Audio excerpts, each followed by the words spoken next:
बर्तमान समय पाणीपाग विभाग पक्षर मिलिथिबा लाटेस्ट खबर अनुजाई राज्य में 2 दिन शीतर लहरी उपकूल आभ्यंतरीण ओडिशा प्रबल जाडरे कलबल 5 जिला को घनकुड़ी अलर्ट जारी कला पाणीपाग विभाग।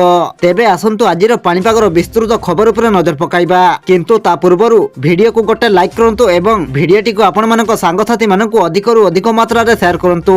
जदि आम चैनल रे आपण प्रथम थर वीडियो देखुछन्ते ताहले एबे ही चैनल को सब्सक्राइब करी पाखरे थिबा बेल आइकन को प्रेस करी ऑल नोटिफिकेशन को ऑन कर रखंतु एवं आपणक अंचल रे वर्तमान शीतर प्रकोप किपरि रहिछि एहा सहित आपण माने एही भिडियोटी को केउ जिल्ला रो देखुछन्ते हमकु निहाती भाबरे गोटिया कमेंट करी जणांतु।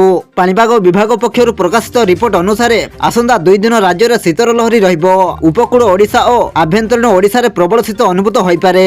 कटक, जगतसिंहपुर, अनुगुल, झारसुगुड़ा और खोर्धा रे अधिक शीत रहिबो। सुंदरगढ़, पुरी, केन्द्रापड़ा, जगतसिंहपुर और कोरापुट रे प्रबल कुहुड़ी देखा देई पारे बोली पाणीपाग विभाग आकलन करिछि। गुरुवार अर्थात आज झारसुगुड़ा, फुलबाणी और राउरकेला रे राति तापमात्रा 6 डिग्री रही पारे। सेहीपरि अनुगुल रे 7 डिग्री, केन्दुझर और सुंदरगढ़ रे 7 डिग्री रही पारे। ढेंकानाल, बारिपदा, बलांगीर और भवानीपाटना रे 9 डिग्री रहिबो बोली पाणीपाग विभाग पूर्वानुमान करिछि। सेहीपरि शुक्रवार और शनिवार आभ्यंतरीण ओडिसा रो अधिकांश स्थान रे राति तापमात्रा 10 डिग्री तळे रहिबो बोली कहा जायछि।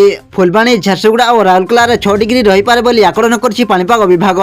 जे उदयगिरी रे पारद 4.6 डिग्री थिला। फुलबाणी और राउरकेला रे 7.1 डिग्री, झारसुगुड़ा रे 7.2 डिग्री, दारिंगबाड़ी रे 8 डिग्री, सिमड़ीगुड़ा रे 8.1 डिग्री, अनुगुल रे 8.8 डिग्री, केन्दुझर रे 9.4 डिग्री, सुंदरगढ़ रे 9.6 डिग्री, बलांगीर रे 10.5 डिग्री रेकर्ड होइतिला। आज राउरकेला रे घनकुड़ी देखिबाकू मिलिछि। एठारे दृश्यमान दूरता 50 मीटर कम रहिछि। भवानीपाटना रे मध्यम धरणर कुहुड़ी पड़िथिबार देखिबाकू मिलुछि।